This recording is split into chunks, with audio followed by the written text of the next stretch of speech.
Sanibonani bafowethu. I'm sure usuke wabona ey'ndabeni ukuthi ubaba u-senior advocate uDr uSikhakhane owaziwa ngeloya elalimele uZuma ecaleni usevule i-organization not kodwa i-political party not iqembu lezombusazwe. Uvule i-organization ekuthiwa iVuka Africa.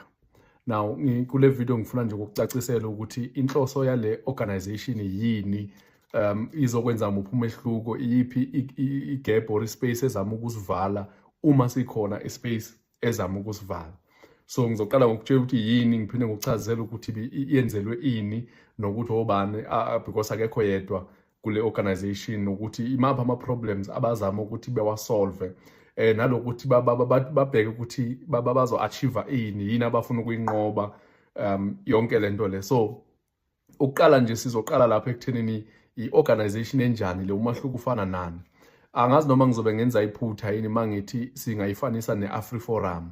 Noko I know i-AfriForum ukuthi akuyona organization e-right ukuthi ngingayifanisa nayo, but ngifuna nje u-understand ukuthi isebenza kanjani. Uzobona mosuthi sengithi operation i-AfriForum ayifani nama-political parties because awukwazi ukuyivotela, but i-AfriForum into eyenzayo ukuthi ilwele amalungelo amabhunu.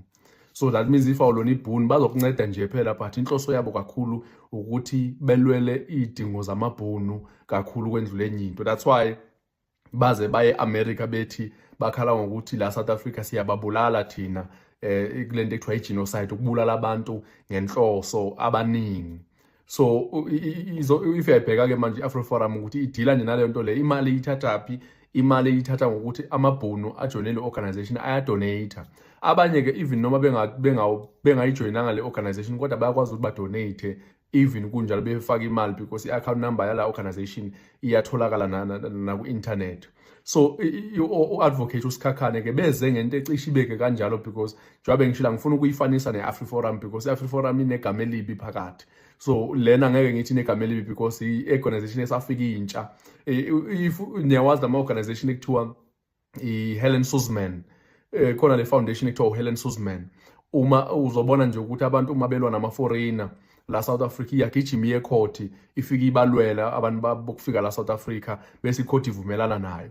So noSikhakhane uze ngento enjalo ukuthi kumele kube khona abantu abafundile abayi-team abalwela into zabantu abamnyama. That's why uma uyabheka lapha kule organization kukhona u-advocate uSikhakhane uze ngezomthetho-ke yena ukuthi uzolwa ne-government ngezomthetho ukuthi i-government ikwazi ukunaka abantu abamnyama. Then sibe no-Arthur Fraser. U-Arthur Fraser somkhumbula ukuthi uyena lo washaya impempe ngendaba ye-case kaRamaphosa yasePhalaphala. Yini esiyazi ngo-Arthur Fraser ukuthi une-experience ku-government, because umphathi wama-spy or intelligence, secret service yala South Africa. So you can imagine ukuthi ingqondo yakhe ijule kangakanani when it comes to uphinde waba umphathi wamajele ala South Africa.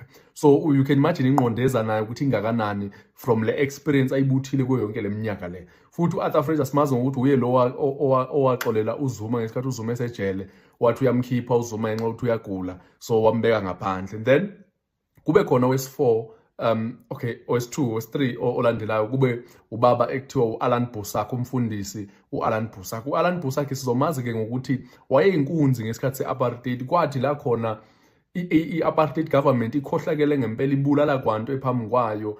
I-ANC ixoshile, oChris Hani baxoshile, ixoshe nje konke okungathi kulwa naye i-apartheid government. And uBotha weza nomthetho othi ucreate lento ekuthiwa a-tricameral parliament. Iparliament ukuthi eParliament lesiyaziyo namhlanje musuzokhona ukuthi babengavumelekanga abantu abamnyama laphana kwakuvumeleka abantu abamhlophe kuphela eParliament. But kuBotha ngenxa ukuthi wayebona ukuthi umhlaba uyamcriticize nge-apartheid, wa-introduce umthetho kwakuthiwa i-tricameral parliament, la khona babevumela ukuthi abantu abangamakhaladi mabangene eParliament, abantu abangama-Indian mabangene eParliament. So iParliament yayisizoba nobuzo obuthathu, ama-races awu-3, amakhaladi, ama-Indians nama-whites. So ama-obvious amavoti amaningi alele kuma-white-ke ukwendlula laba abanye. So because of leyo nto leyo-ke u-Alan Boesak lo ojoyine le team kaSikhakhane bafoma i-organization ekwakuthiwa UDF, United Democratic Front. leya organization yayi-encourage amakhaladi ukuthi ningayingeni into kaBotha, and bafakela uBotha umlilo ngokuthi kwaze kwaphela i-apartheid bemulwa. Wathi uBotha noma eseyicima i-UDF ethi ayikho esemthethweni, abantu bamuva bafoma enye organization ekwakuthiwa i-Mass Democratic Movement, le kwakuthiwa i-MDM, beqhubeka nje belwa noBotha, waze wangaphumelela nale ngqondo yakhe yokuthi ucisha abantu abamnyama ngaphandle afaka abantu abamhlophe eParliament. So labantu babona-ke manje ukuthi beza nge-experience deep, and uReverend Alan Bosak umuntu ohloniphayo emhlabeni ngokuthi iqhaza alibamba ngesikhathi kwenzeka yonke lento e-apartheid. So nje yakudrawela nje isithombe lento ukuthi so far siphethe abantu abangama-heavyweight, then kube u-advocate u-Isaac, naye u-advocate Isaac uza-ke yena ngani nge-experience yoku-research, yokwenza ucwaningo olujulile, because le organization le ize ngokuthi bazokwenza ucwaningo so that bekwazi uku-advise i-government ukuthi ingabanceda njani abantu abamnyama kuyo yonke lento esuke ibhekane nayo ngaleso sikhathi. So u-advocate u-Isaac Shai uze ngalelo side lo muntu oncwadile kahle kahle, so uzobe encedisana noSikhakhana, nangapha u-Alan Bosak ebencedisa kanye. So that's why bathe mabeyivula le organization yabo nge-25 kwaqala kwayibo, but uSikhakhana uyayiveza ukuthi leyo nto le ayisho ukuthi kuphelela la. If nawe une-experience entweni ethile ungabancedisa ekutheni bakwazi ukuthi befikelele kuwo wonke umuntu. So that's why nami ngithe mangenze le video, because I thought ukuthi lento abayenza ibaluleke kakhulu, into ekudala siyidinga kube khona i-organization ezolwela abantu abamnyama nje kuphela, ingaxubi. Yilento noSteve Biko wayengayifuni lento yokuxuba le ukuthi sithi sizenzele into singabantu abamnyama, kube khona lo mlungu ozothi uyancedisa naye uncedisa thina. Lento isenza kube khona into esingasakwazi ukuzikhuluma kahle. Akwenze nje example ongayibona ngathi iDom. Uyabona kuyenzeka ukuthi sibe nomlungu oyedwa siba u10. Uthola ukuthi sekumele sikhulume isilungu just because kunomlungu oyedwa ongasizwa leso zulu esuke sisikhuluma, or leyo language esuke siyikhuluma. So lento ikubonisa ukuthi bane-influence labantu. That's why ke noSteve Biko wathi sifuna ukuzenzela i-organization yethu yabantu abamnyama ekuthiwa yi-South African Students Organization, le engeke ifaka abantu abamhlophe. Uyikhuluma nje lento uSteve Biko usuka from abantu abamhlophe, because wabona ukuthi abantu abamhlophe bakhona abantu abamhlophe abakwaziyo ukuthi bevele ingathi bayanincedisa kanti banigadile, banibambe nje ukuthi lokukwata kwenu kungabhomi, kuhlale kuvaleleke nje endaweni eyodwa. So ngenxa yalento leyo ke, that's why obaba uSikhakhane bethi ke manje le i-organization yabantu abamnyama kuphela. U-black la, or uma sikhuluma ngomuntu omnyama la, sikhuluma ngale ngqondo kaSteve Biko. Uzokhumbula uSteve Biko wayethi uma sikhuluma ngomuntu omnyama sikhuluma ngekhaladi, India no-African. So nalapha i-idea is that masithi abantu abamnyama kuphela, omunye uzozibuza ukuthi njani sithi abantu abamnyama kodwa khona umuntu oyikhaladi khona la, u-Arthur Fraser kanye no-Alan Bosak. So u-black lana sisho ukuthi umuntu oyikhaladi asimconsiderish ezikhaladi, sithi umnyama naye, because i-government yazi ukuthi ikhaladi limnyama noma ngathiwa bona bathi abekho mnyama. The reason beyi-create le organization is because babonile ukuthi since 1994 siloke sithi sikhululekile, but uma sibheka ukuthi after 94 sithole ini thina ezabantu abamnyama, not just abantu abathile but ezabantu abamnyama ezigroup, sikwazile ukuphuma endlaleni o yonke lento. So babona cha kukhona inkinga la. Okokuqala, umhlaba awukho ebantwini abamnyama. Okwesibili, kukhona ukungalingani between abantu abamhlophe nabantu abamnyama, and abantu abamhlophe baphezulu thina singaphansi.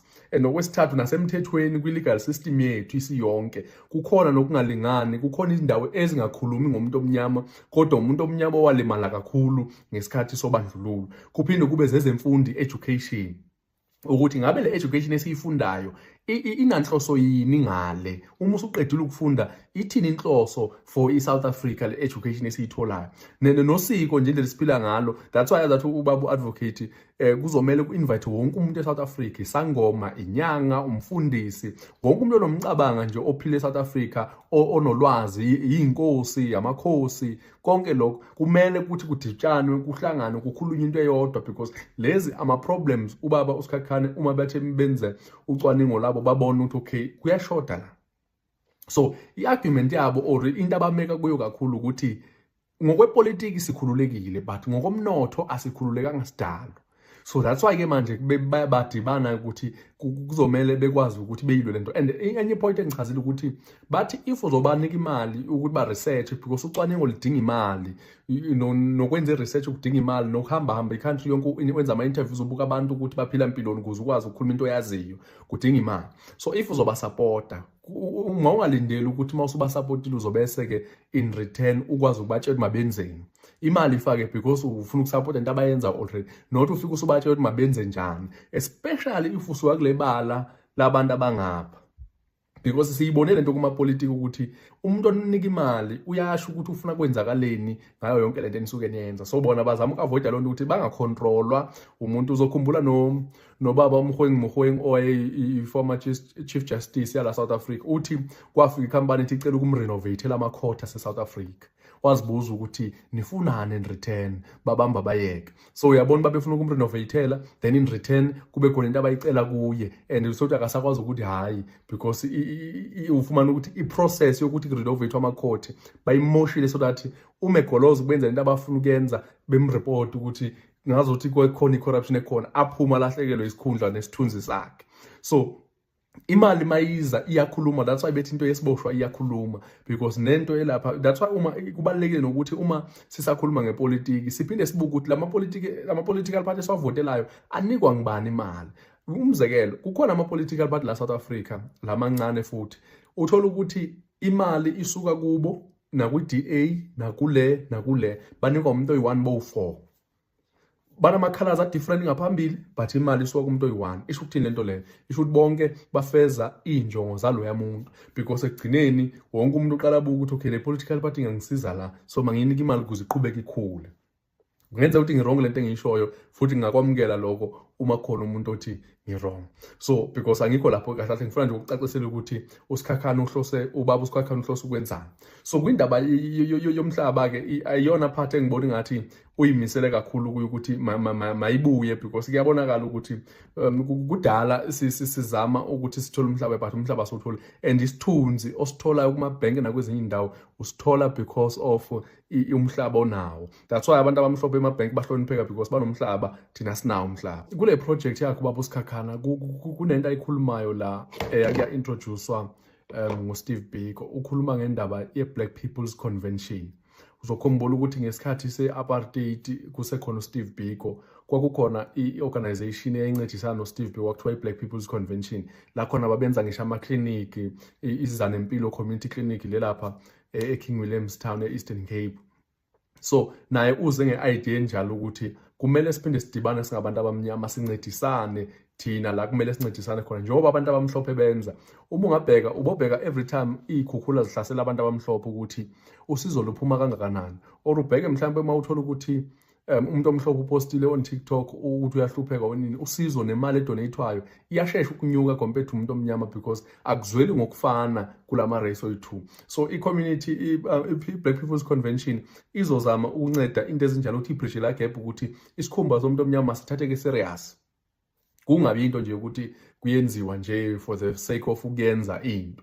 So I think mina ngokubona kwami i-idea enhle kakhulu le, especially the fact that akuyona i-political party. So enye into ubaba uSikhakhane azama ukuyenza ukuthi makushintshwe eminye imithetho ekhona laphana because imithetho yase South Africa isase ngathini isese engqondweni yayo le mithetho inemithetho wokucindezelwa komuntu omnyama. So ingase le mithetho mayikhuluma noma kungayona into eyikhuluma straight but mayikhuluma lento ikhulume engqondweni kunomuntu omnyama ingakhuluma engqondweni kunomuntu omhlophe. That's why uma uyabheka imithetho eminingi uzoyibuza ukuthi ngubani o-experience alento le kubantu abamnyama, uthola ukuthi ayisifaki thina. Kunemithetho abantu mabeyikhotha uthola ukuthi imithetho eyenziwa ngo-1964 and you can imagine ngo-1964 i-apartheid yayi-brutal kakhulu, yayifocus kubantu abamhlophe. That means umthetho bantu bawucreate nengqondo ethi umuntu omhlophe lesikhuluma ngaye la. So kumele ke manje accommodate. So bazobe be-challenge i-constitutional court ukuthi be-debate nayo kanje. Uzothi uyilelele wena endlini kunomuntu olwela wena lapha, umuntu ongayazi nokuyazi ukuthi balwela amalungelo akho ukuthi mawe so it's a very long video, so ngenqana ukuthi ibe yinde kakhulu uze ungakwazi ukuba free efonini yakho. So ngizoyibeka la kwamanje, but I hope you get i-picture ukuthi i-purpose yalento lena ikuphi. Angifuni ugive up imoto, hayi ubone ngathi kuthiwa ucreate i-organization nalo, because sesinama-political parties amaningi vele. So asisajabuli noma sizwe ukuthi ubani ucreate i-political party. So ngicela ukuyibeka lana kwamanje, sawuphinde siqhubeke uma khona enye i-update evukayo.